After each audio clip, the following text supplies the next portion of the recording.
there was a question. Mike raised a question last Sunday about some of the sources and broadbent and stuff like that. And I just want to let you know that I took that as an opportunity to go back and do some more checking on some things.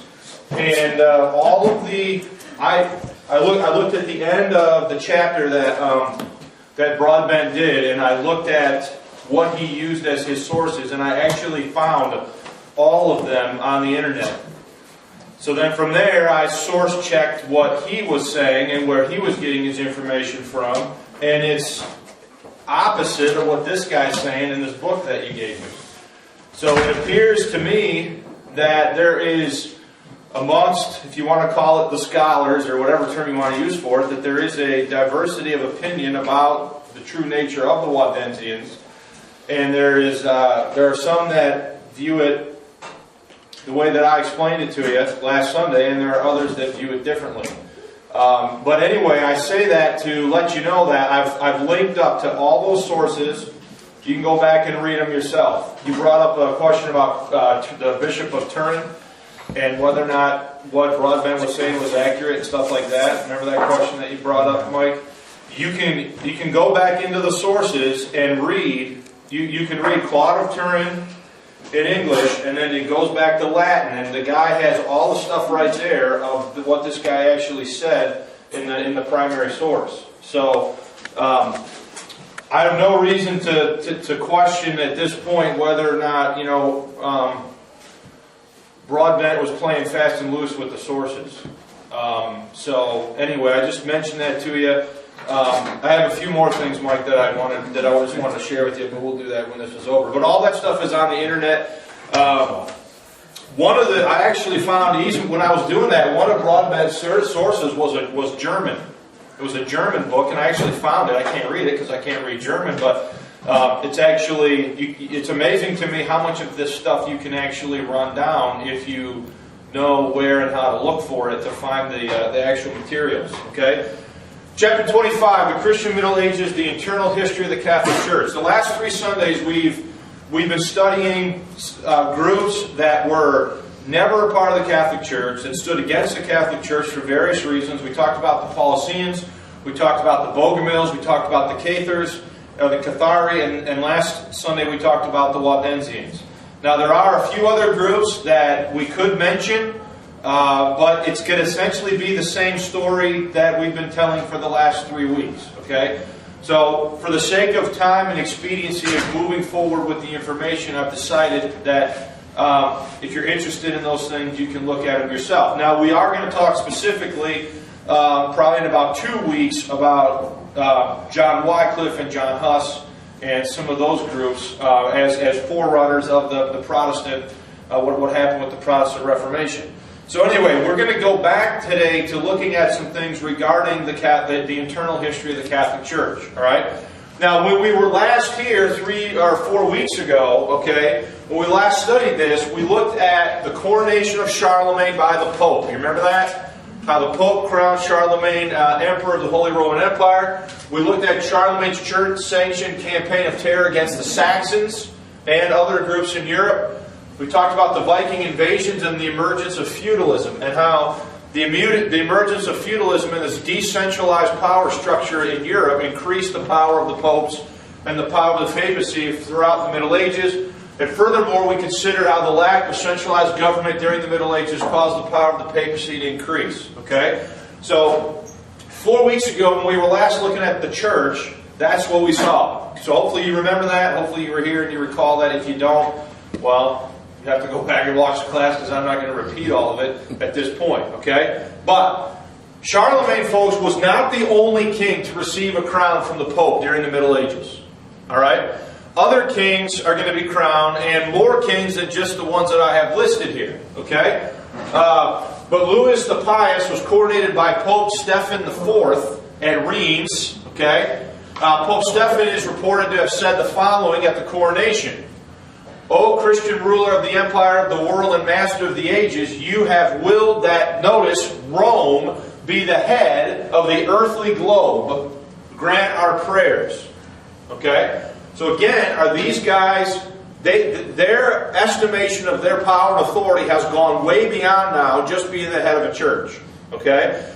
They view themselves as having the authority to tell kings what to do, to prop kings up, to pull kings down, to do all of the things that are necessary to increase the power of the church.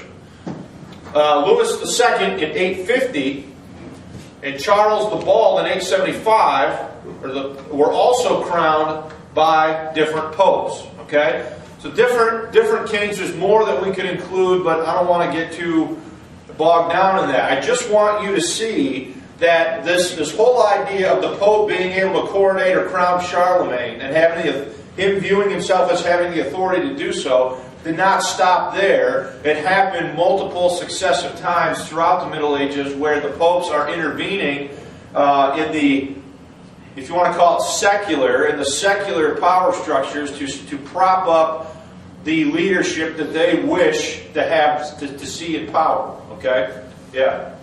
Before the Pope used to do the crowning, who used to crown the kings then? Well, before the Middle Ages, it was Rome. The empire. Okay? But before that, it was basically when Rome fell. Remember, we talked about this a little bit. That centralized authority of the old Roman Empire was gone.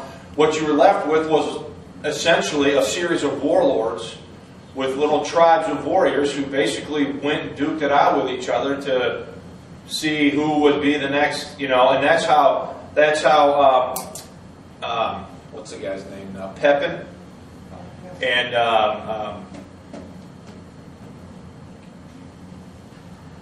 what's his name? I can't remember his name now. But that's how those guys, went about things. And then eventually, over time, we talked about how Charles Martel, defeats the Muslims, and how the Franks emerge as a power, and then how the papacy crowns Charlemagne, king of the Franks, as the reinstitutes the Holy Roman Empire and stuff like that.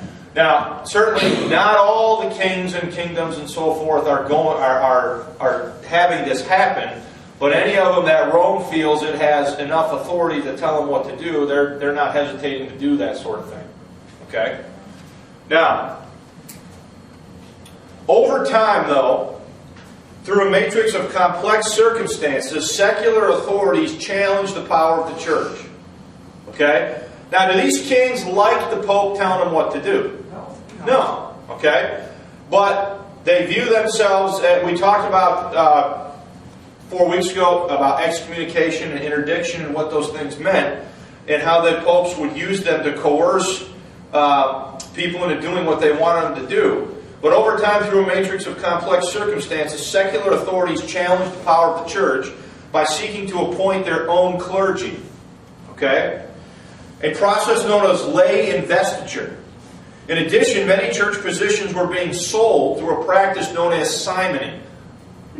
Okay? The result was that many church officials were loyal to their earthly lord rather than the papacy. So you have two things going on here, okay? You have the sale of church positions for what? Money. That's called simony. Alright?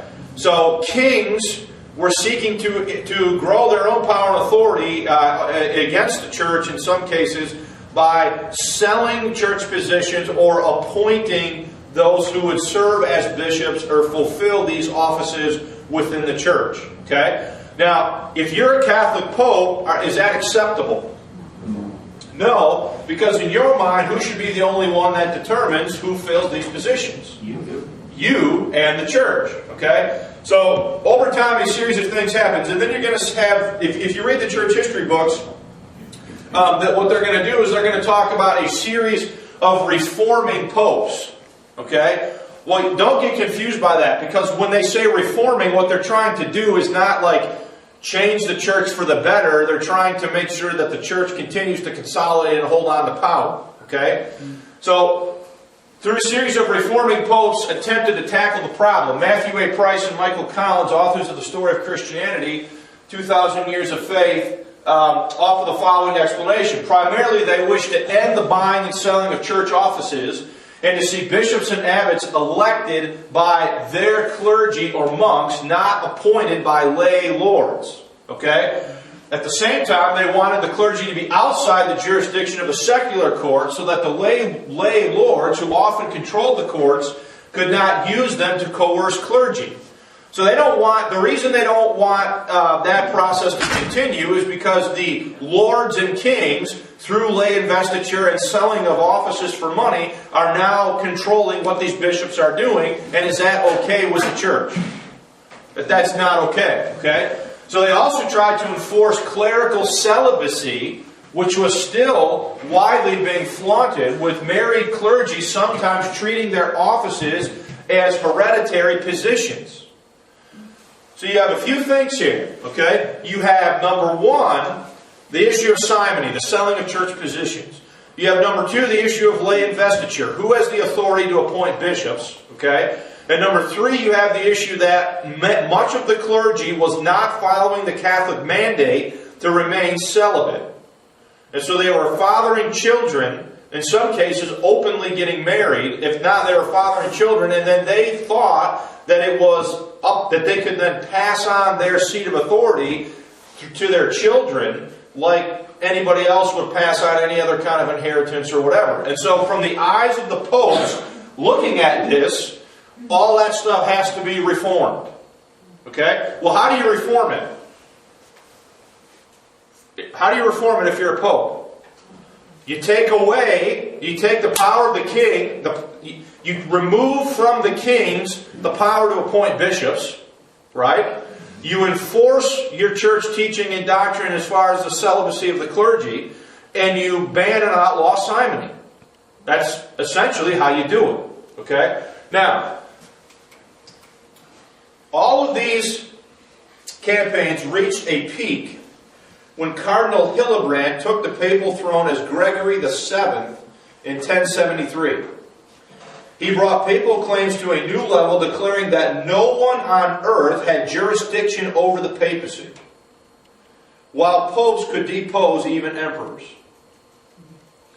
Okay? So, no one on earth could tell a pope what to do, but a pope could tell an emperor what to do according to the pope. Now, that's convenient, okay? Now,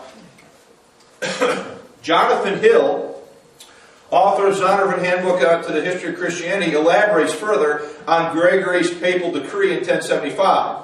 It stated that no one can judge the pope, that the pope alone can appoint and depose bishops, that he can depose kings and emperors, and that his rule extends over earthly rulers, must kiss his feet when they approach him, and that all popes are automatically saints. So he takes the papal throne in 1073, and in 1075 he issues that papal statement. Okay. Now I have in here, if you have a copy of the Papal Power Book, if you pick this up, all right, on page 35, Hudson goes through great detail all of the things that this papal decree of 1075 states. Okay, so if you want to read the entire thing, you can. He quotes it here, and you can read through the whole thing on page 35 of the book that Brother Lee has offered. But just a few things real quick. He says that this is the condensed summary of the elongated papal statement. The Roman Church was founded by God alone. The Roman bishop is properly called universal. He alone may depose bishops and reinstate them. He alone may use the insignia of the empire. The Pope is the only person whose feet are kissed by all princes. His council may be regarded as a general one without his consent. So if you have a church council and you don't get the consent of the Pope, then it's not a general council, it's not a universal council, because the universal head of the church didn't approve the council. Yeah, you just go on and on here. No one shall dare to condemn one who appeals to the papal see. That means his seat. The Roman Church has never erred, or ever, by the witness of Scripture, shall err to all eternity. Okay. Now that's the attitude of the leaders of the church that are killing all these other people that we've been talking about the last 3 weeks. Okay?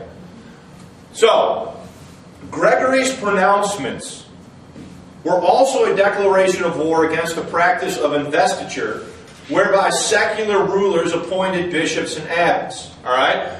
In the same year that he issued them, the Pope deposed and excommunicated no less a person than the Holy Roman Emperor Henry IV.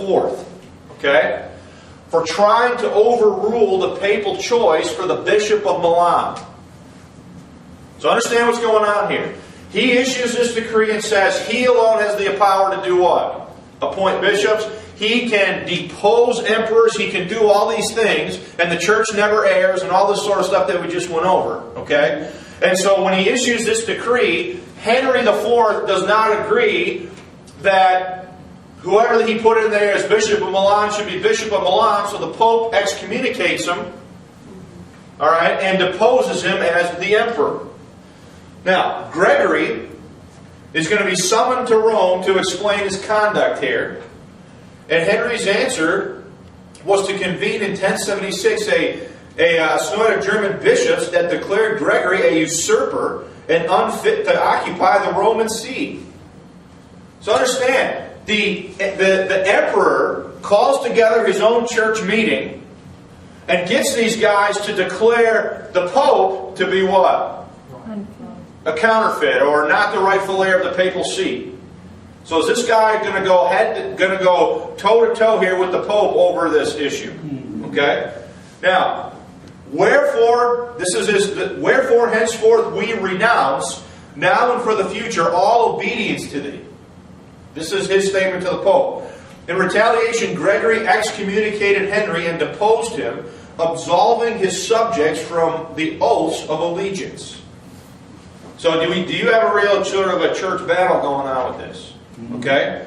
Now look at here's the picture. Well, we'll get there in a second.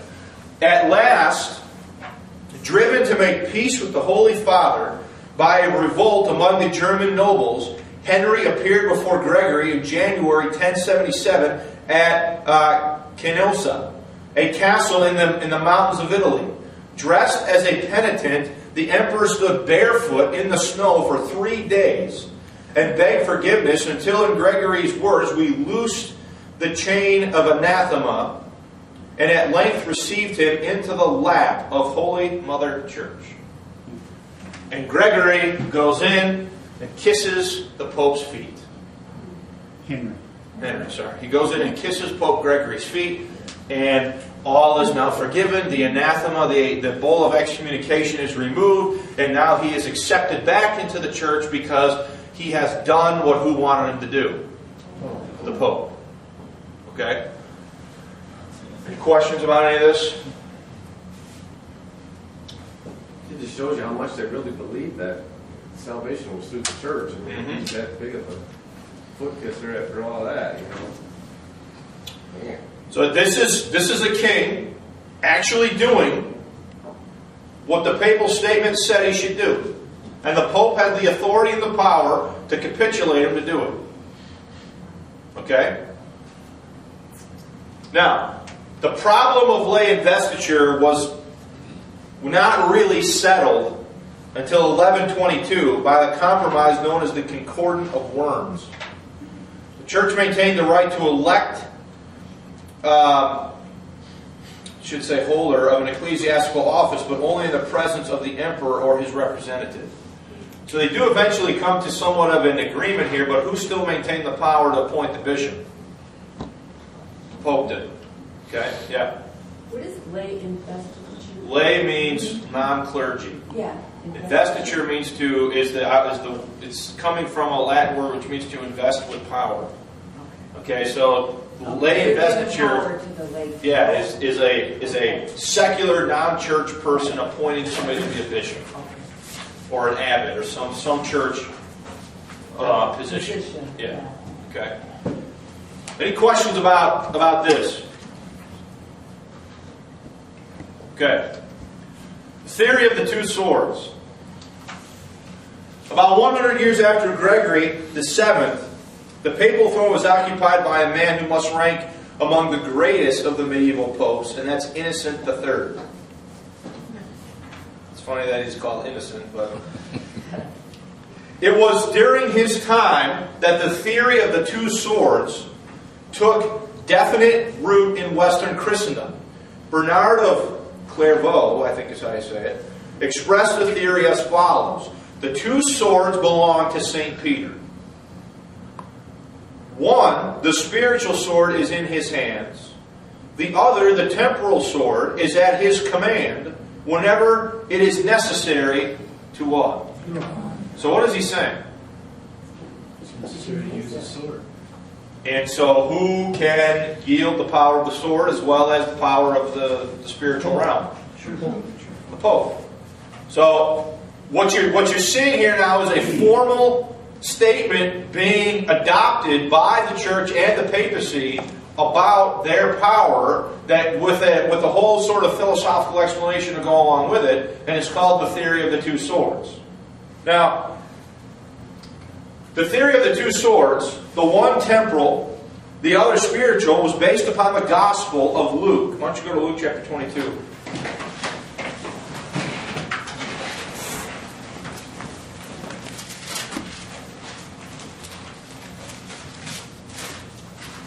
Now, the other thing they're doing here is they're really playing on words. Because you remember what happened the night Jesus was arrested. Right? What did Peter do? Cut up that guy's ear, and Christ told him to do what? Put down his sword. Put down his sword. So they're playing real fast and loose here because they're saying, see, the heirs of St. Peter have always had two what? Two swords. They have the apostolic authority that Christ put in Peter as the rock of the foundation of the church, which we've already studied. But as in that position, he also had the power of a second sword, literally being a military weapon. Luke chapter 22, verse 38. And they said, And they said, Lord, behold, here are two swords. And he said unto them, It is enough.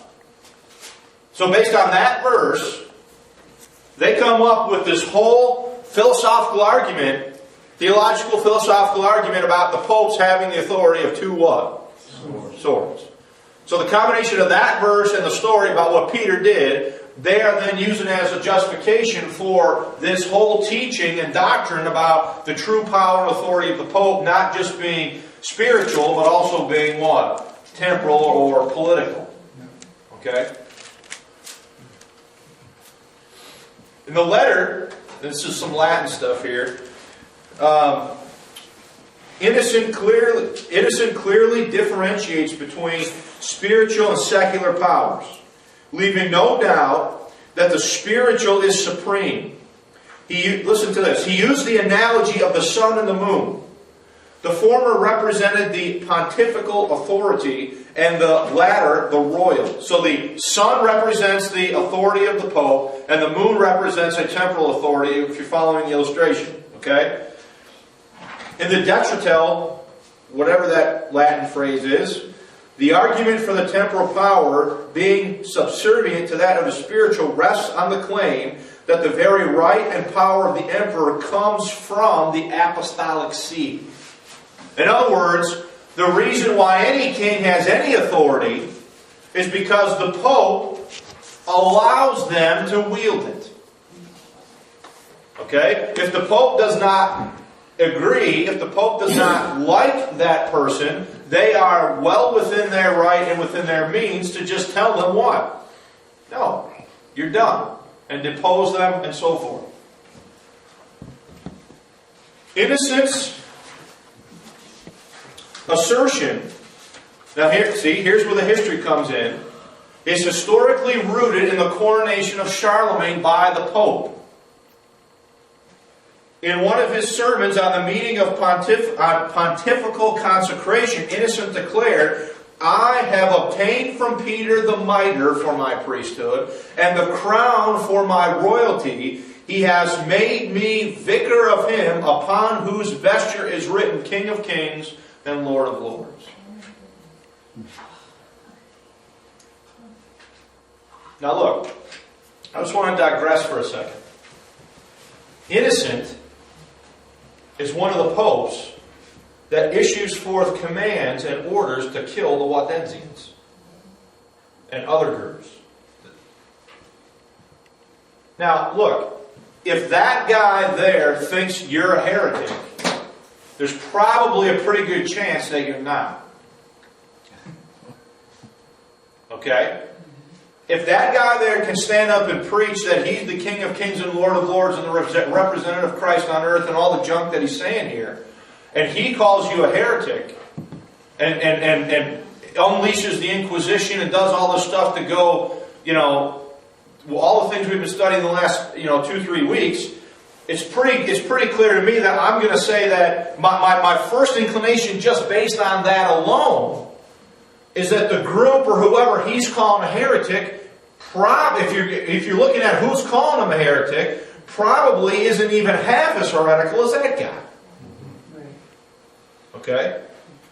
Now, when you start to look at further into the history and what happened and what they believe, like we've done in the last few weeks, you see that the inclination is most often confirmed that was the case. Okay? Now, during the pontificate of Innocent III, listen to this, nearly every European ruler submitted to the power and authority of the Roman Church.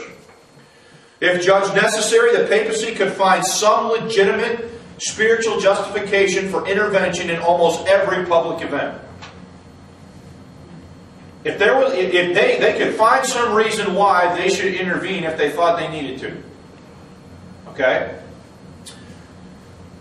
The one whose title was Vicar of Christ and successor of the Prince of the Apostles, who was representative of him to whom belonged the earth and all that it contains, and all those who inhabit it, could hardly conceive of papal power being anything less than a superpower, with ultimate authority over both the temporal and the spiritual affairs of mankind.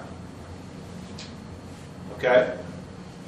So, is this a religious state? Is Europe a religious state in the Middle Ages that is basically being lorded over by an absolute ruler? Yes. And the absolute ruler also happens to be the head of a church who is using his religious powers of persuasion to consolidate and increase his own power and the power of that church to basically get anybody else in Europe at the time to do what they wanted them to. Okay? Now, before we move on to the next point, does anybody have any questions or comments? Did the Pope expect these emperors and stuff to pay them for anything? I mean, Oh, yeah. Money for them to They grow? paid a church tax. Yeah, The church had a lot of taxes. Especially, not quite yet where we're at here, but as we move forward, eventually they're going to start building the monster cathedrals well, that's what and stuff like that. How's all that being paid for? That's being paid for by the peasants and the taxes that the church is putting on the people. And things that are going to come in later, like indulgences, that are going to be sold in exchange for salvation and the lessening of stays in purgatory and all sorts of other wonderful things. That's where Luther came in. He questioned that. He questioned that, yes. That practice had been being done for hundreds of years before Luther. Yeah. When they set up the Constitution for the United States, was that part of what was in the idea of the men then? That the church would never become so big to power over the government and vice versa? I'll talk about that more specifically when we get to that era in the history, but in a sense, what they did, all of those colonists that came over came from Europe, right? Yeah. Where all of these old religious rivalries were extremely bitter and had caused war after war after war after war. So, and then if you look at how the colonies were settled, they were settled in denominationally restricted patterns. Okay? So, for example, in the South in Georgia, you had the Baptists. In the middle colonies like Pennsylvania, you had Quakers. Then you had a colony like Maryland, which was strictly Catholic. Then you had the Massachusetts area where you had the Puritans and so forth.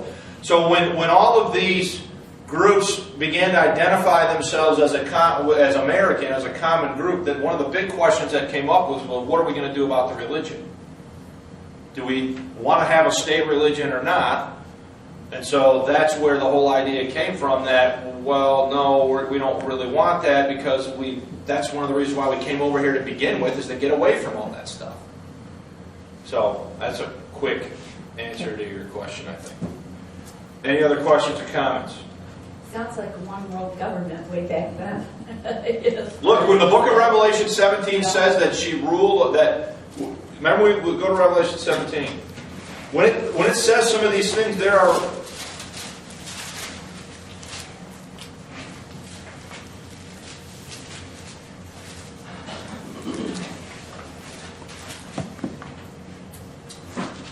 Revelation 17:1. We've been over this already, and there came one of the 7 angels, which had the 7 vials, and talked with me, saying unto me, Come hither, and I will show unto you the judgment of the great whore that sitteth upon many waters, with whom the kings of the earth have committed fornication, and the inhabitants of the earth have been drunk with the wine of her fornication. So he carried me away in the spirit into the wilderness, and I saw a woman sit upon a scarlet-colored beast, full of the names of blasphemy, and having 7 heads and 10 horns. And the woman was arrayed in purple and scarlet color, and decked with gold and precious stones and pearls, having a golden cup in her hand, full of the abominations and filthiness of her fornication. And upon her forehead was a name written, Mystery Babylon the Great, the mother of harlots and abominations of the earth. And I saw the woman drunken with the blood of the saints, and with the blood of the martyrs of Jesus. And when I saw her, I wondered with great admiration. And the angel said unto me, Wherefore didst thou marvel? I tell unto you the mystery of the woman, and the beast which carries her, which hath the seven heads and 10 horns. The beast which thou sawest was and is not. And then he goes on down through here. But there, go to verse 9, and here is the mind which hath wisdom. The 7 heads are 7 mountains on which the women sitteth. And there are 7 kings, 5 are fallen, and he goes on through here. But the bottom line is, there's a reason why many interpreters view this woman as Rome, which we went over already. But she sits and rules over, look at, everybody...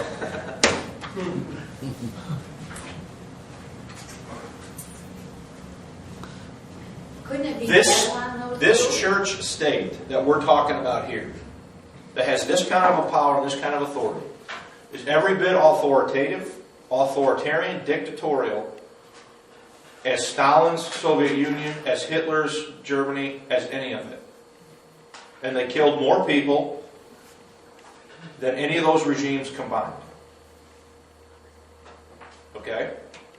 Now, you can say I'm being unkind and be mad at me and whatever if you want to be, but it's a fact. Yeah. I understand that the Confraternity New Testament, which is put out by the Roman Church, has a footnote stating that chapter regarding the woman is the Roman Church. They have that in their own. In their own. Well, I showed you the coin, right? 6 weeks ago, that was minted by the Pope, that has the woman sitting on the chair, holding the cup, sitting on the herb with a cup in her hand, with the inscription around it in Latin that says the world is her seat. Well, what's the passage say? It says that exact thing. So, anyway, I don't want to get too bogged down in that, but you understand, right? Okay? That what's going on with this church. Now, the Great Schism. If you look at the standard church history book, okay, they are going to portray the history that there's been one universal church, and that in 1054 there was a division between the Catholic Church and the Orthodox Church. Okay? And that anybody else in that intermittent time period that dissented was heretical and was never and should not be considered a part of the true Roman Church. Okay? So 1054 is a date that is significant in church history simply because this is when the division occurs between the Catholics and the Orthodox. Now, how many of you knew there was such a thing? In modern Christendom, you essentially have three major divisions. You have Catholic, Orthodox, and Protestant. Now from there, you obviously can break it down way further, right? You have Russian Orthodox, which is slightly different from Eastern Orthodox. Protestant, I mean, take your pick, right? Baptist, Lutheran, Methodist. Whoops. I mean, you can keep going, right? But you understand my point, right? So, modern church history books are going to say that until 1054, there's only been what? One true church. And then in 1054, there's a split or a schism where this church in the east breaks off from that church in the west. And then in 1517, you get Luther and the 95 Theses and stuff like that. And then you have the beginning of what's called the Protestant or Protestant movement. A group that protested who? Catholics. Okay? So 1054 is a date because it's viewed as what's called the Great Schism. Alright? Now, by the beginning of the 11th century, the cultural and religious differences between the East and the West were set to cause problems. The East had allowed Hellenistic, that's Greek, tradition to continue, little altered for 1,000 years. In the West, few were able to understand Greek. The East began to look upon the West as uneducated and uncultured barbarians. Okay? In addition, the Eastern and Western churches were divided over the exact wording of the Nicene Creed. You remember the Nicene Creed? Okay? So they don't agree. A Latin church added one Latin word to the creed, thereby altering its meaning. Okay? So it originally said, the Spirit proceeds from the Father. The Western church alters it and says, the Spirit proceeds from the Father and who? The Son. So one branch of the church is using one version of the creed, and another branch is using a different version of the creed. They say, well, what's the big deal? Well, Jones does a pretty good job explaining this to you. Okay? He says that in the first place, both Eastern and Roman Christians believing that they had been led by the Scriptures and the Holy Spirit had approved the Nicene Creed.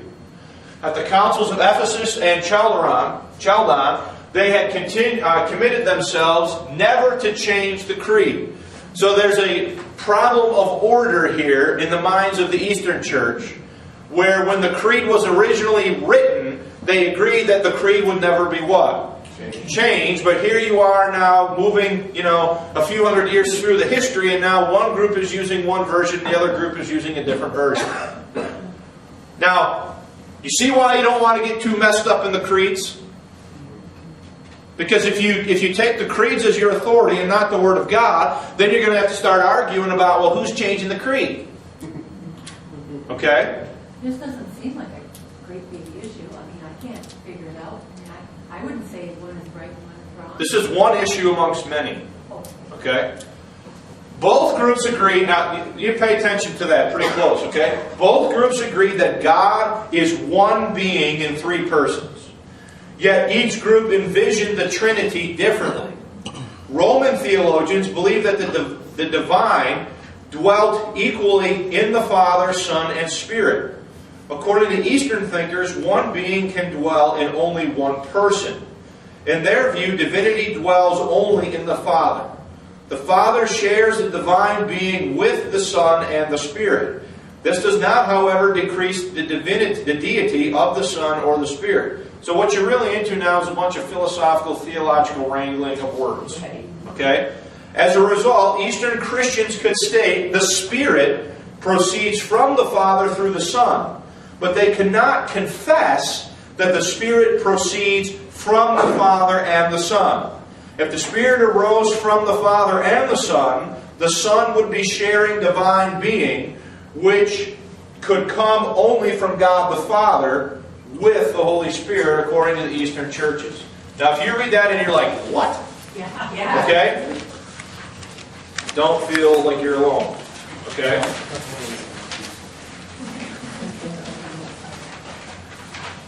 So that's one issue. You got differences in culture. Now look at it. Is there differences in the scriptural text too? The Western Roman text of the Vulgate is not the same as the Eastern text of the Byzantine text type. Okay?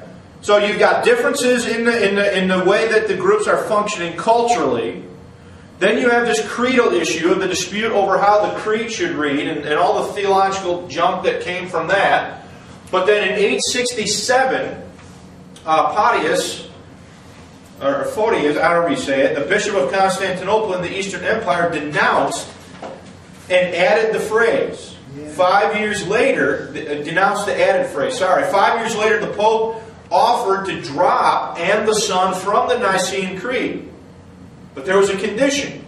Eastern churches had to accept the Pope's absolute supremacy over all churches throughout the world. Okay, we'll drop the phrase that you object to, but you have to accept the fact that I am the head over all the churches. Okay. So what do we really care more about? Theological precision and making sure the doctrine is right, or consolidating and growing the power base and structure of the church? The Eastern church is going to say what to that? Take a hike. We're not interested in that. All right.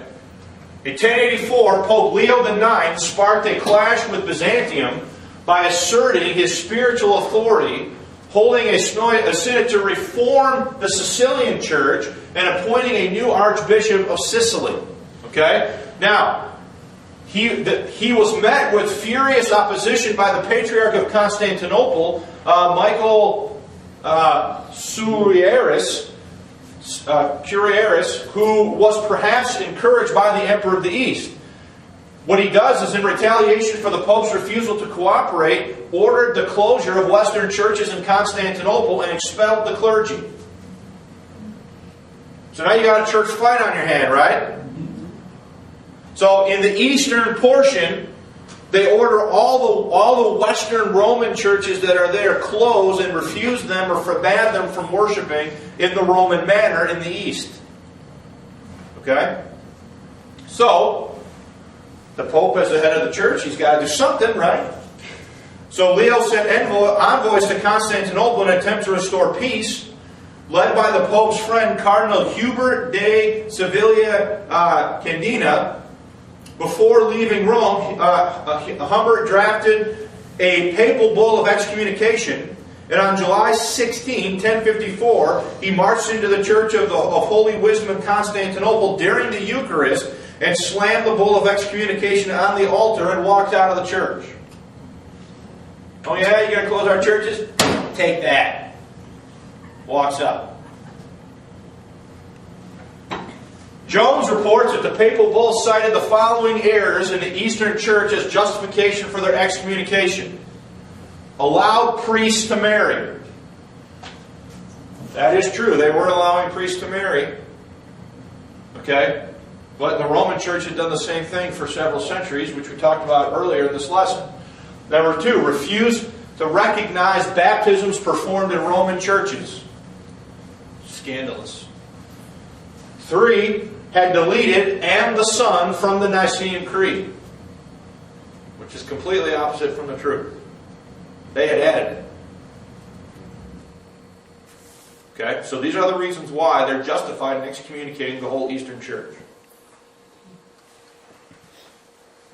An Eastern bishop, an Eastern deacon grabbed the bull and begged him to take it back, but he refused. An altered creed and brash bull created a gash between the Eastern and Western churches.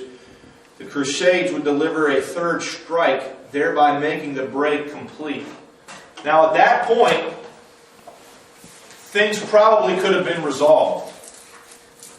if each side was willing to give. But something's going to happen, we're going to see in a minute, which is going to make no resolution possible between the two sides. So that's how you get Eastern Orthodox and Catholic division. Okay? Now from there, what church is going to spread out into Russia? This Orthodox brand of Christianity.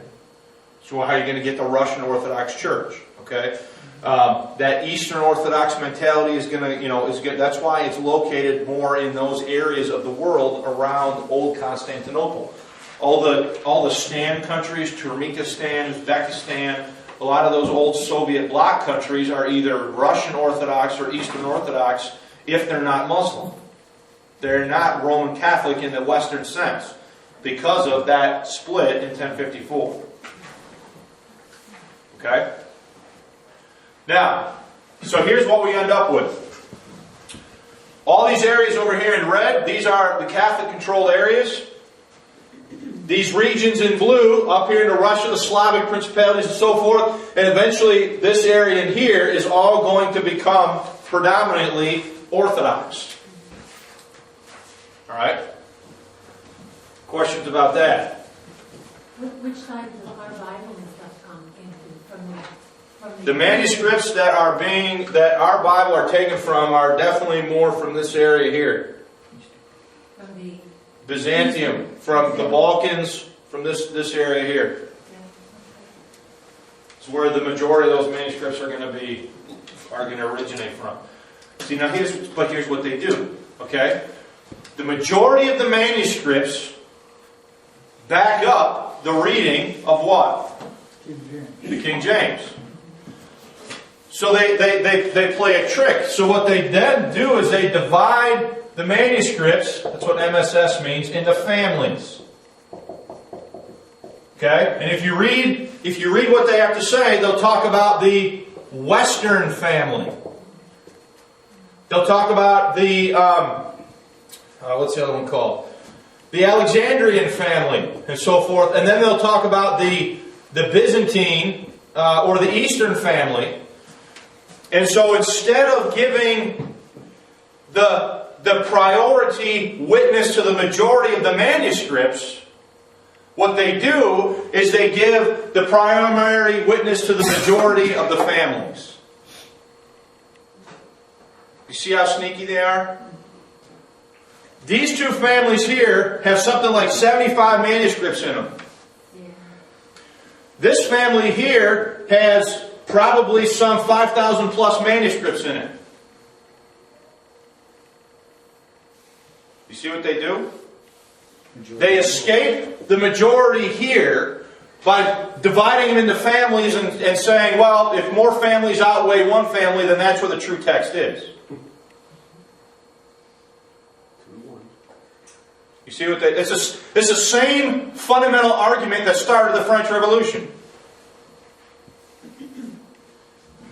Before the French Revolution, you had three estates in France. You had the first estate, which was Roman Catholic clergy. The second estate, which was the nobility. 2% of the population was in the first and second estate. 98% of the French population was in the third estate. And when Louis XVI tried to make the French nobles pay taxes, and they said no, when they were paying none, zero, goose egg, no taxes, okay? And they said, no, we're not going to pay taxes. And they forced the king to call a meeting of what's called the Estates General, where all three estates would be represented at the meeting. The first argument in the meeting that they couldn't get past was, how do you count the votes? Because if you give each estate one vote, who's always going to win? The first and the second estate are always going to vote together against the third estate. But if you give each delegate in the meeting one vote, then who's always going to win? The third estate, because there's 98% of the population representing the third estate. Well, it's the same thing here. If you just go by the majority witness of the manuscripts, this is going to win hands down every time. So to get away from that and to move the discussion away from that, they've replaced it with this whole argument about family trees and all this other stuff. So that, well, if more than one family outweighs this one, well then that one must be right. Now, I'm summarizing big time, okay? But that's fundamentally what's going on.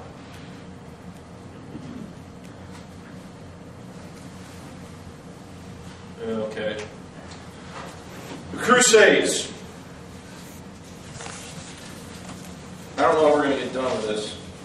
But if we don't, we'll finish it next Sunday. And I'm not going to try to cruise through it too fast. You know, I don't think there's any topic that is more controversial possibly than the Crusades.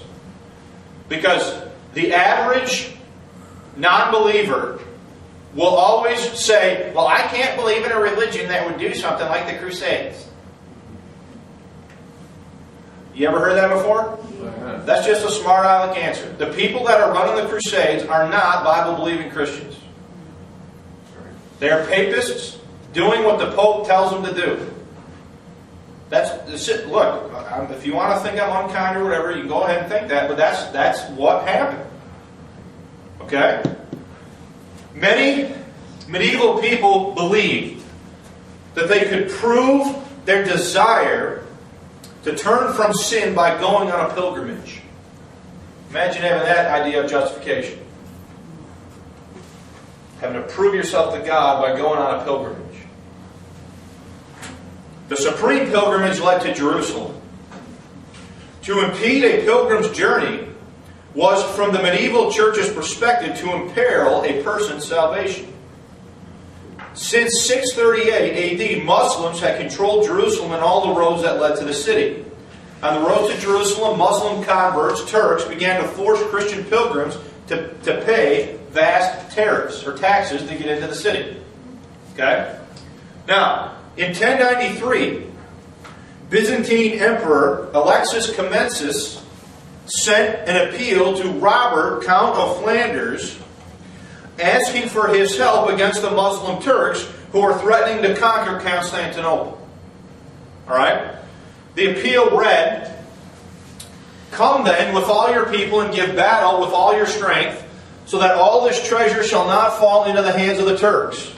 Therefore act while there is still time, lest the kingdom of the Christians shall vanish from your sight.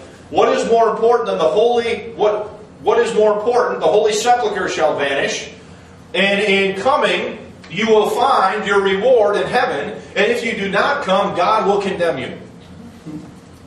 So he appeals. So this is the emperor of the Eastern Empire now, after the 1054 schism, appealing to this guy to send an army to help him defend Constantinople against the Turks. Okay? So what happens is, the Pope is going to read this. Pope Urban II is going to read the letter, and he's going to issue a call for what is called a crusade or holy war to gain control of the Holy Land. And over the next 300 years, numerous such crusades are going to be launched. Alright? Now, Lorette, who we've picked on quite a bit for his treatment of the so-called heretics, is going to do a fair job summarizing the reasons here for this. Okay? So he's going to talk about the religious goals of the Crusades. He says, first of all, in the minds of many was the rescue from the Muslims, and that's how they used to spell it, of the places in Palestine, especially Jerusalem, which were sacred to the Christian. To bring them into Christian hands and keep them was ostensibly the chief objective of the Crusades. Another phase of the religious motive was the protection of the Byzantine Empire against the Muslim Turks. As we have said, the Turks were threatening the historic bulwark of Christendom. The Byzantine emperors appealed to the Christians of the West for assistance, and the popes were disposed to give it. Now, why do you think the popes would do that? Because they're just such kind, wonderful, loving people? Or because they viewed it as politically advantageous for them to help them and get them back under their dominion? Okay? Initially, or immediately, related to the second religious motive was a third, the desire of the popes to heal the breach between the western and eastern wings of the Catholic Church and restore Christian unity. Alright? Mark A. Knoll, author of Turning Points, Decisive Moments in the History of Christianity, points out that Pope Urban was also possessed political motives for the Crusades. Knoll states, in addition, Urban believed that an armed expedition from Europe to the Holy Land would also relieve escalating pressures in his homeland. The tendency of violence that was built into the feudal system of competing lords and aggressive knights had become a mounting concern for the church. Its efforts to curtail the widespread violence had led to what were called the truce of God and the peace of God, church-enforced periods where fighting was supposed to stop. These efforts Urban now added to the ideal of a crusade. So he's got his own problems at home. Within that structure of feudalism, there's an inherent militarism in there, where the lords and the knights are going to constantly be battling each other and jockeying for position and all that sort of thing. And the famous medieval tournament was actually created as a way for these guys to practice their martial skills without necessarily killing each other. And so the church institutes days where all fighting and stuff like that is supposed to be banned. So in addition to these religious motives, the popes see this as a violent outlet for this pent-up aggression of the feudal knights and so forth, to send them over there and go, whoop up on the Muslims and win back Jerusalem. So, by 1097, listen to this, with the assurance of a place in heaven by the Pope, he promises immediate absolution of all sins for anyone who fights in the Crusades and immediate entrance into heaven with no purgatory. Wow, I'd be there too. 3 armies wearing white tunics with red crosses had assembled outside Constantinople. This ill-prepared army of French, Bohemians, Germans, Englishmen, Scots, Italians, and Spaniards knew nothing of the geography, climate, or culture of the so-called Holy Land, and possessed no grand strategy for capturing Jerusalem. And by the way, the majority of them were Franks. They were Frankish. Which you would expect, because who have been the protectors of the papacy thus far? The Franks. Yet somehow an army of 12,000, less than 1/4 of the original army of European knights and foot soldiers, captured the city of Jerusalem on July 15th, 1099, and secured a narrow strip of land stretching 65 miles from Edessa in the north to Jerusalem in the south. Okay? Now, I got to tell you, what? 605 or 600? 650, I'm sorry. That is the high water mark of the entire Crusades. Okay? So here's what we're talking about, okay? The Crusaders are going to come all the way down here. They're going to gather around Constantinople, and then from there, this army of 12,000 is going to march south.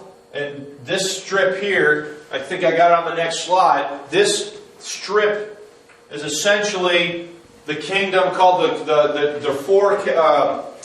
It's the 4 kingdoms of the victorious Crusaders that are going to be carved out there in the Middle East, along that roughly 650-mile strip of land. That's the high water mark of the Crusades. Is the first. Okay, the Crusaders acted with remarkable brutality, massacring the inhabitants of the cities they captured and even eating some of them. An act which for many years led Muslims to regard all Europeans as cannibals. Okay? The most significant outcome of the Crusades was the cementing of the break. Let me say this. We could spend 2 lessons just talking about all the minutiae of the Crusades. Here's what you need to know. You need to know why they were called. You need to know that the first one is the only one that really did anything as far as accomplishing anything. And that the major outcome in church history regarding the Crusades is that they cemented the split between the Roman and Orthodox Church. Okay? Now, judging by the time, I think I'm going to stop, and we'll finish this next Sunday. Because I was already planning 2 parts on the eternal history of the church in the Middle Ages. So somebody make a note where we stop, so that you can remind me. Does Joan of Arc fit into this time? Joan of Arc had nothing to do with the Crusades. She was in the 100 Years' War between France and England. So, any questions about any of that so far? Yeah. I read a book, I shouldn't say it because I didn't read it, but it was on the internet, that they were looking at the Crusades, and the Muslims were attacking the so-called Christians too. It was a completely different you know, how the Christians always were going for going and slaughtering this. and Right. that. And the Muslims had come after them too, so, I wish I could give you what the book was. Oh, yeah, I mean, the reason, the motivator is the call of the Eastern Empire to summon Christian knights to help defend Constantinople against the Muslims. So the Muslims were attacking and trying to increase their own caliphates and kingdoms and so forth. It's definitely true. Will? That division between the Roman Catholic and the Orthodox, that for the most part is, I mean, there's a little bit of animosity there still, but for the most part, the Pope has the supremacy over all, does he not? Or no, not so much? In the minds of the Orthodox, they are still a separate church. So do they have their own Pope then? They don't have a pope. One of the things I can do between now and next week is include a few summary statements about how they're, more specifics about how they're different. Okay? Which I had been inclined to do before, but sort of forgot. Because this is the big reason why the Crusades are important from a church history standpoint isn't because they converted all the Muslims to Christendom. Okay? It isn't because they only held these kingdoms for 100 years and they lost all of them. And never got them back in all the successive Crusades. Okay? That were fought by the will of God and because God willed it and all that other nonsense. Never. They've actually, in the Second Crusade, got whooped quite soundly, and in the Third Crusade and the Fourth, they never even made it to where they were supposed to go and attacked Constantinople instead. Because we got to attack somebody. We're an army. Yeah. I think what Will may be referring to, though, is that the last Pope, John Paul, I believe, I remember this being in the news, that he and the guy that was in charge of the Eastern Church embraced each other and unexcommunicated each other. And that was in the news, and some people made a big deal about it. If that's true, I don't dispute that. I don't. That's probably true. I don't remember that myself. But even if it, that's nice that they can get together and sing Kumbaya. But for the average person in those churches, that really doesn't mean anything. Yeah.